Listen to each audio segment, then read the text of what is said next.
Shalom, shalom, brothers and sisters. Giving honor and praise to the Creator of heaven and earth. This particular presentation or video is not going to be long. What this will be about and focused on is impression. And what I mean by that, brothers and sisters, is this. Coming out of New York, I remember periodically going to the place in Harlem, in New York, referred to as the Apollo. Now, not taking away the fact that as an Israelite, Apollo was a Greek god, or what they use in worship of the sun, the S-U-N in the sky. Not that that's a light thing regarding myself as an Israelite. What I want to address is how we as a people have conducted ourselves in certain ways. Not that anyone is perfect or anything of that sort. But using myself as an example real quick. I remember being 19 years old and I was calling myself being a rapper. The rhymes that I had and the delivery and the flow of them did not match up with the group that I was going to be rapping with. They felt that the flow that I had and the rhymes that I had did not coincide with what they as a group wanted to present to the people. Brothers and sisters, so be it.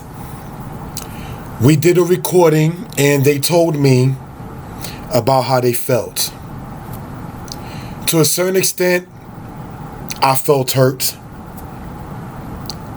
But I took that aspect and built upon it. When I was 19 is when I began to really start writing the book that became known as Deuteronomy 28. 15 to 68, History Untold to the Masses. That book was offline, but was released in 2011, and then an updated one in 2016, and then a more updated one in 2018. And as of today, August 23rd, online, that book is now in part made into an ebook, which is available for those who are interested. And to look into it, the information will be in the description. Now, getting back to the situation in Harlem, namely at the place that they refer to as the Apollo. When you went to perform on amateur night, in many cases, black men, black women were booed off the stage. Like, boo, boo. And then somebody will come through named Sandman, if I got the name correct, pardon me if I don't, and will basically be kicking you off of the stage. Now, in the history of that place of the Apollo, people became famous, where they said stars were made and so forth and so on. Right? And there were also people that were turned away from there. Now, in order to get there, you would have to give them a audio tape or a video or something of that sort. And obviously, people had the courage and the heart to even go in there and do that. To my knowledge, many people, if not all, already knew that there may be a chance that you would get booed off the stage. How does this coincide with what we were talking about? When the brothers felt that my rhymes were not cohesive to the group, they did not boo me out of the studio time, in the studio place. There was nobody that was coming behind me to make sure that I went out the door after that. And I felt hurt, and these are people that I knew for X amount of time before they felt what they felt about my raps or whatever like that. So what impression do we think booing a brother or sister off the stage could have made with them?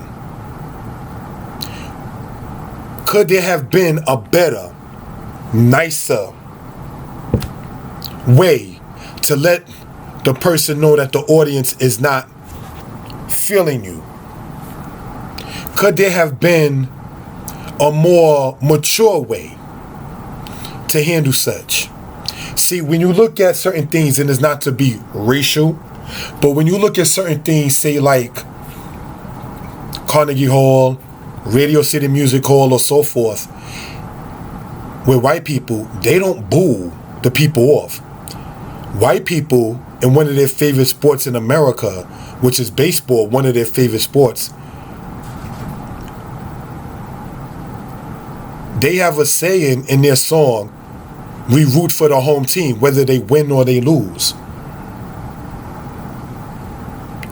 Now, sadly, once it comes down to us, namely talking about, in this case, about how we conducted ourselves, about what we didn't like, namely at the Apollo. I remember watching it one time, and they had the rapper Yo-Yo, who is from California, over performing at the Apollo. She was not booed off the stage. But I remember her saying, how come the people are not standing up? Could that have been a better way to let the artist know or the performer know that we're not feeling you? Was it necessary to perhaps crush somebody's feelings and being inspired by booing them off the stage when their family is probably there, when their family is probably watching, when their children might see it later or hear of it later? Is this the way that we as a people who know that we are a great people should have conducted ourselves? The Apollo, to the best of my knowledge, is not even, quote, black owned anymore. Time Warner either owns a part of it or all of it, from what I was looking up about it online. We don't even own that anymore. Harlem has been seriously under gentrification. Black people have been removed out of their homes by the rent going up and the job market being what it is. In the 1940s, they used to have a thing called a rent party. Might have been in other times as well, but I know of it in the 1940s, in which the tenants of a building will come together and raise up money for a particular tenant so that tenant will not be evicted. Could we have done something to make sure that the theater in Manhattan and Harlem could have been still black owned? Were we more focused on booing the people off? Because you can't boo Time Warner off. You understand? That's something that we only did one to another. Now, I'm not saying that if a person goes to perform and you don't like the performance, that you should lie to them and say that you did like it. I'm not saying that or portraying that. What I am saying is, take the movie that was based in part in Harlem, that was released back in 1991, named Juice. I don't know the person's name in the movie, but Queen Latifah was having people come in and audition and become a DJ for a DJ comp. In other words, DJ competition. One of the DJs in there, after he was told that he would not be allowed to perform at the DJ competition, disrespected Queen Latifah in the movie. She was saying to him, work on your mixing and so forth and so on, behind the closed doors. He didn't know how to respectfully, one-on-one, take that rejection for that 1 year.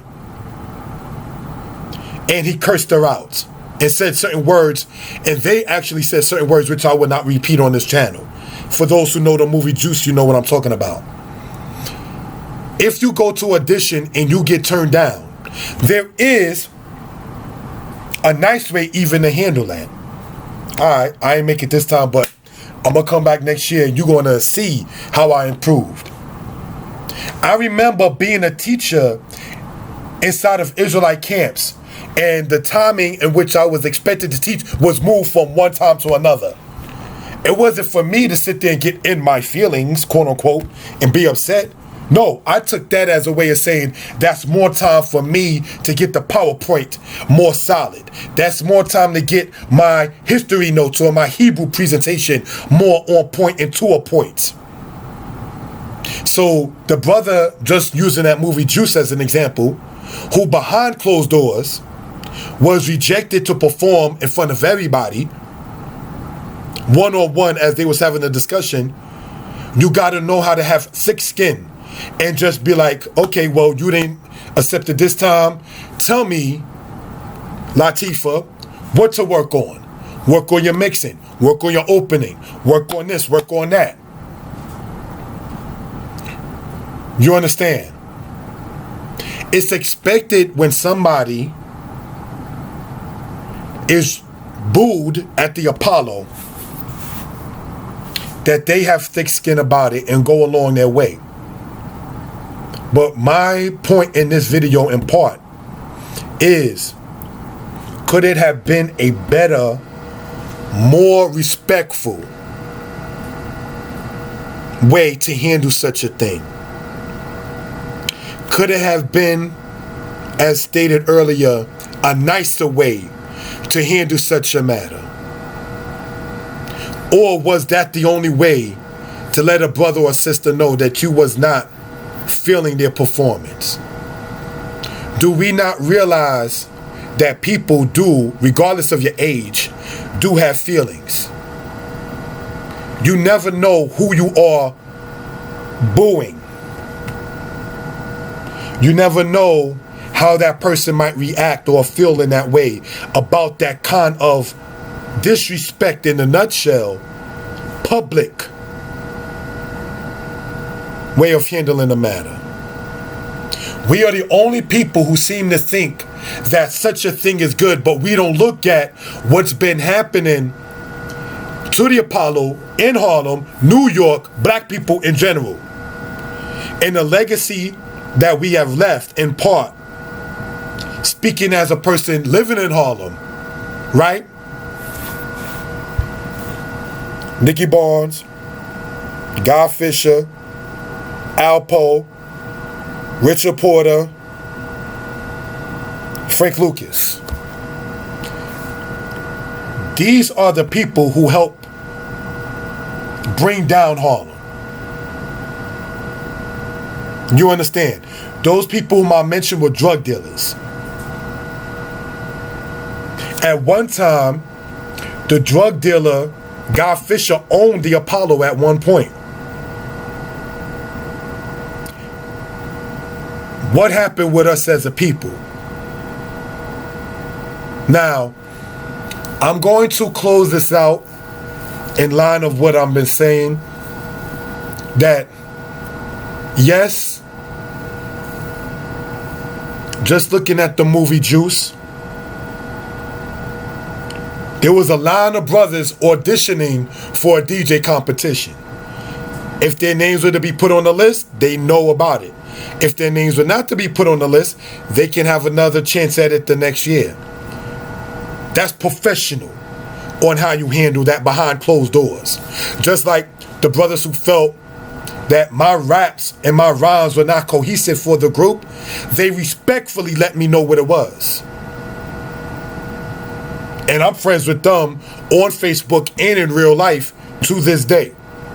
And we're talking something that happened over 20 years ago. What has happened with us as a people and our land ownership and how we left a legacy 20 years from before to now? Is our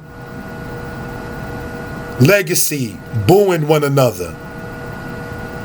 The only people who take pride in booing and having our people put off stage. We gotta raise the bar and do better. Shalom.